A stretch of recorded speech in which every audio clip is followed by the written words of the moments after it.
আপনারা দেখতে পাচ্ছেন বিশাল আকারের এটি 40 ফিটের একটি কন্টেনার। এই কন্টেনারের মধ্যে কিন্তু 18,000 কেজির এই পণ্য চালান রয়েছে। 18,000 কেজির মধ্যে কিন্তু দেশি মুড়ি সেটি রয়েছে। দেশি মুড়ি আছে, এখানে সুগন্ধি চাল আছে, তেজপাতা আছে, শিমের বিচি আছে এবং আরও নানা পণ্য কিন্তু এখানে রয়েছে। এবং এই কন্টেনারটি আজকে এখানে লোড হচ্ছে, সেটি লোড হওয়ার পরে কিন্তু জাহাজীকরণ হবে। জাহাজের মাধ্যমে কিন্তু এটি গিয়ে ফ্রান্সে পৌঁছবে। অন্তত 30 দিন সময় লাগবে এটি, যারা এটির আমদানিকারক প্রতিষ্ঠান রয়েছে তাদের হাতে গিয়ে পৌঁছতে কিন্তু 30 দিন সময় লেগে যাবে। চট্টগ্রাম থেকে ইউরোপের দেশ ফ্রান্সে প্রথমবারের মতো বাংলাদেশি মুড়ি রপ্তানি করা হচ্ছে। এ ব্যাপারে সংশ্লিষ্ট সব আনুষ্ঠানিকতা শেষ হয়েছে।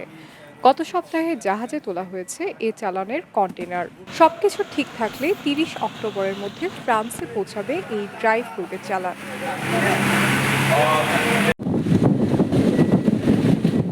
চট্টগ্রামের রপ্তানিকারক প্রতিষ্ঠান ওয়াক অ্যান্ড এসএ লিমিটেড পণ্য চালানটি পাঠাচ্ছে।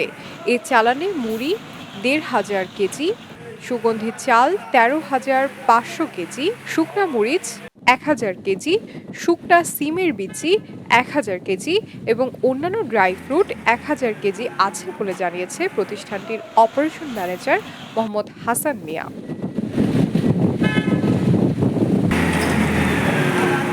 মোহাম্মদ হাসান মিয়া বলেন, ফ্রান্সে ড্রাই ফুডের চালান পাঠানো একটি বড় সফলতা। চট্টগ্রামে আন্তর্জাতিক মানের প্যাকেজিং প্রতিষ্ঠান না থাকায় আমরা নিজস্ব ব্যবস্থায় প্যাকেজিং করেছি। প্রতিটি পণ্য ক্রেতার চাহিদা অনুযায়ী প্যাকেট করা হয়েছে এবং মুড়ি মচমচে রাখার ব্যবস্থা রাখা হয়েছে। কোয়ালিটি পণ্যই নির্বাচিত করা হয়েছে।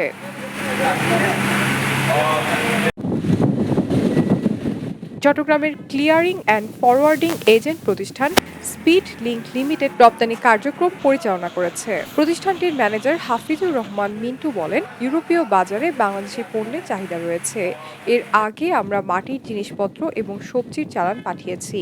এবার যাচ্ছে সুগন্ধি চাল, মুড়ি এবং অন্যান্য ড্রাই ফ্রুট। বিশ্বের বিভিন্ন দেশে বাঙালিরা থাকায় বিদেশিরা এই খাবারে অভ্যস্ত হয়ে উঠেছেন।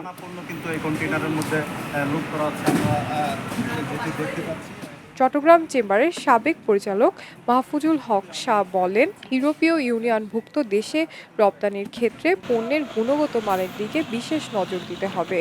সঠিক মান নিশ্চিত করতে পারলে বিশ্বের অন্যান্য দেশেও রপ্তানি সম্ভব।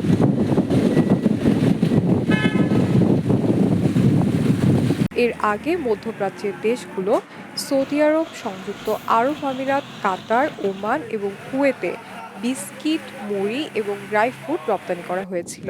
চট্টগ্রাম বন্দরের উদ্ভিদ সংরক্ষণ কার্যালয়ের উপপরিচালক ডক্টর মোহাম্মদ শাহ আলম জানান, ড্রাই ফ্রুটের চালান ল্যাবে পরীক্ষার মাধ্যমে সঠিক মান নিয়ন্ত্রণ ব্যবস্থা করা হয়েছে।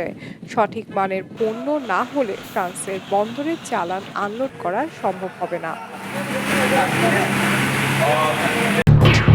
খবরের কাগজ, নিখাদ, নির্ভীক, নিরপেক্ষ।